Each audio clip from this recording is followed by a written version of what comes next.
మన విలువ మనం తగ్గించుకుంటే ఈ సమాజం అయితే మనల్ని చులకనగా చూస్తుందండి.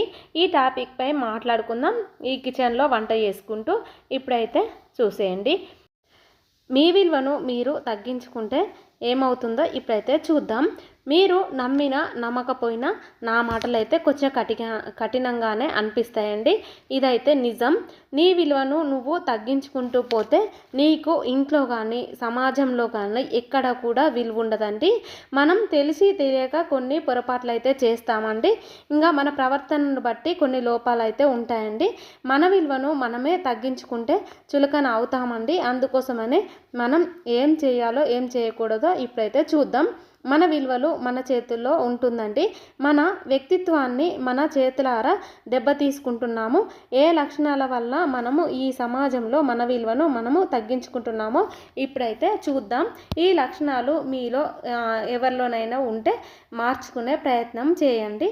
నెంబర్ 1, ఎక్కువగా మాట్లాడడం మంచిదే అండి. కానీ అతిగా మాట్లాడితేనే మనం చెడ్డవారం అయిపోతామండి. ఇంకా ఎక్కువ మాట్లాడామనుకోండి వారైతే మనల్ని చులకనగా చూస్తారండి. ఎప్పుడు వచ్చిందండి వాగుడుకాయ, ఎప్పుడు మాట్లాడుతూనే ఉంటుంది అనుకుంటారండి. మనం ఒకవేళ వాళ్ళు మాట్లాడుతుంటే మధ్యలో మాట్లాడామనుకోండి మనల్ని అయితే చీపుగా చూస్తారండి. పదే పదే వెళ్ళి మాట్లాడినట్లయితే వాళ్ళ దగ్గర అయితే చులకన అయిపోతామండి. ఎందుకంటే మనం వెళ్ళేసరికి మనం ఒకవేళ మాట్లాడుతుంటే మధ్యలోనే కట్ చేసి వెళ్ళిపోయే వాళ్ళు కూడా చాలామంది ఉంటారు. ఒకవేళ ఈ తలనొప్పి క్యాండిడేట్తో నాకెందుకని తప్పుకునే వాళ్ళు కూడా చాలామంది ఉంటారండి. అందుకోసమే నువ్వు ఎక్కువగా మాట్లాడుతున్నప్పుడు కూడా ఎదుటి వ్యక్తులు కూడా అలాగే ఫీల్ అవుతారండి. సేమ్ నాకు జరిగిన సిచ్యువేషను. అప్పటి నుండి తక్కువగా మాట్లాడడం, ఎక్కువగా వినడం నేర్చుకున్నానండి. విషయం ఎంతవరకు ఉంటే అంతవరకు మాట్లాడి వెళ్ళిపోవడం మంచిది. మనకు ఆ విలువ దక్కుతుంది. తినే తిండి అయినా, తాగే నీరు అయినా, మాట్లాడే 4 మాటలైనా మనం తక్కువగా మాట్లాడితేనే మంచిదండి. అతిగా మాట్లాడితే అవమానాల పాలవుతామండి. మౌనం అనేది ఒక బలమైన ఆయుధం అండి. మౌనంగా ఉంటేనే చాలా మంచిది. ఎక్కడ ఎంత మాట్లాడాలో అంతే మాట్లాడితే అప్పుడే నీ మాటలకైతే విలువ పెరుగుతుందండి. ఇక సెకండ్ పాయింట్, ప్రతి విషయము అందరిలో షేర్ చేయకూడదండి. ఎందుకంటే మన విలువను మనమే తగ్గించుకున్న వాళ్ళం అవుతాము. ప్రతి విషయము అందరిలో షేర్ చేసుకుంటే ఏమవుతుందో చూద్దాం. ఎంత మంచి మిత్రుడైనా, ఎంత మంచి బంధువైనా కూడా మన దగ్గర ఉన్న ప్రతి విషయాన్ని షేర్ చేసుకోవడం వల్ల మన మీద ఒక చిన్న చూపు ఏర్పడుతుందండి. కొంతమంది మన అనుకున్న వాళ్ళు, మనకు నమ్మకమైన వాళ్ళతోనైతే స్నేహితులు కానీ బంధువులు కానీ ఉంటారనుకోండి, వాళ్ళతో షేర్ చేసుకోవచ్చు. కానీ అందరితో అన్ని విషయాలు షేర్ చేసుకోకూడదండి. షేర్ చేసుకోవడం వల్ల అందరిలో మీరు పలచబడిపోతారు. ఇంట్లో జరిగే విషయాల్లో కెరీర్ ప్లానింగ్స్ కానీ మనం పరిచయం ఉన్న అందరితో షేర్ చేసుకుంటే, నువ్వు షేర్ చేసుకున్నాక కొన్ని విషయాలు జరగపోయినాయి అనుకోండి, నీ విలువను నువ్వే తగ్గించుకున్నవాడు అవుతావు. నీ లక్ష్యం కోసం ఒక మిస్టరీ లాగా ఉండాలి. ఎవరికి ఏమీ షేర్ చేయకూడదు. గెలిచాక విజయమే అందరికీ కనిపిస్తుంది, అందరికీ పరిచయం అవుతుందండి. ఇక థర్డ్ పాయింట్ వచ్చేసి, ప్రతిసారి ఎదుటివారి యొక్క అభిప్రాయము, అంగీకారం కోసం వెయిట్ చేయడం మంచిది కాదు. ఎందుకంటే నువ్వు ఏదైనా చెయ్యాలి అనుకుంటే సలహా తీసుకోవడంలో తప్పులేదు.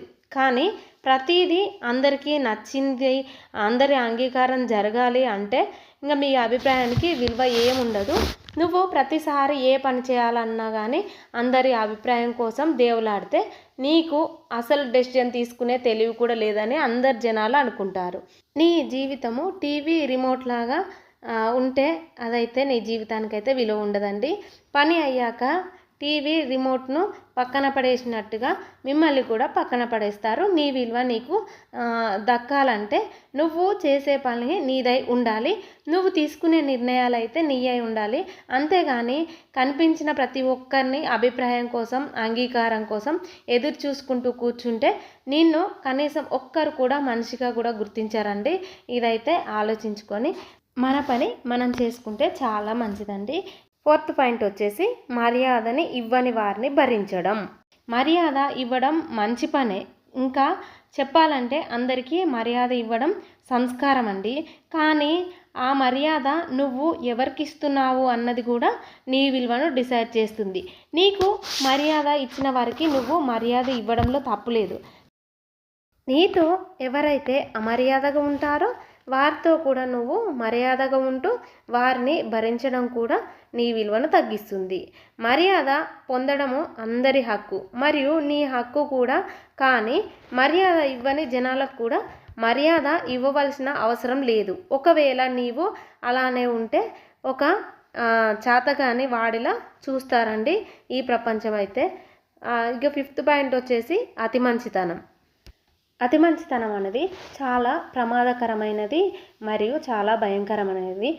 మంచితనం మంచిదే, కానీ గుర్తుపెట్టుకోండి, మనం ఇప్పుడున్న సమాజంలోనైతే మంచిగా ఉంటే మంచిదే, కానీ గుర్తుపెట్టుకోండి, మనం ఉన్న సమాజంలో మనం మంచిగా ఉన్నామనుకో వాళ్ళనైతే అమాయకులు అంటారండి.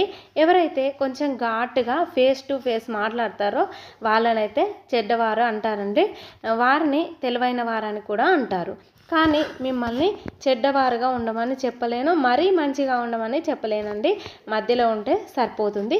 ఒకరు గడ్డి తిన్నారని మనం కూడా గడ్డి తినాల్సిన అవసరం లేదండి. అందరితో అతి మంచిగా ఉంటే ఆడేసుకుంటారండి, వాడేసుకుంటారండి.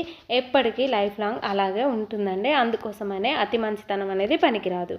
కొంతమందితో కటువుగా ఉండాలి, మరి కొంతమందిని అయితే దూరం పెట్టాలి, కొంతమందిని దగ్గర ఉంచుకుంటే సరిపోతుంది. అంతేగాని అతి మంచికి పోయి అలసిపోవడం కంటే సైలెంట్గా ఉండడమే మంచిదండి.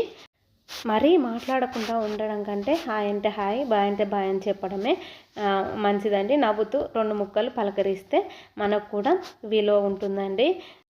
ఇక్కడైతే పిల్లల కోసం అయితే టిఫిన్ బాక్స్లు అయితే సర్ది పెడుతున్నానండి. ఇక్కడ లంచ్లోకి అయితే నేను వంకాయ కర్రీ చేశాను, టిఫిన్ వచ్చేసి పొంగనాలు చేశానండి. ఇక్కడ టమాటా చట్నీ అయితే చేశాను. మళ్ళీ పిల్లలకు మధ్యాహ్నం లంచ్లోకి అయితే ఇక్కడ ఎగ్ ఆమ్లెట్ అయితే ప్రిపేర్ చేశానండి.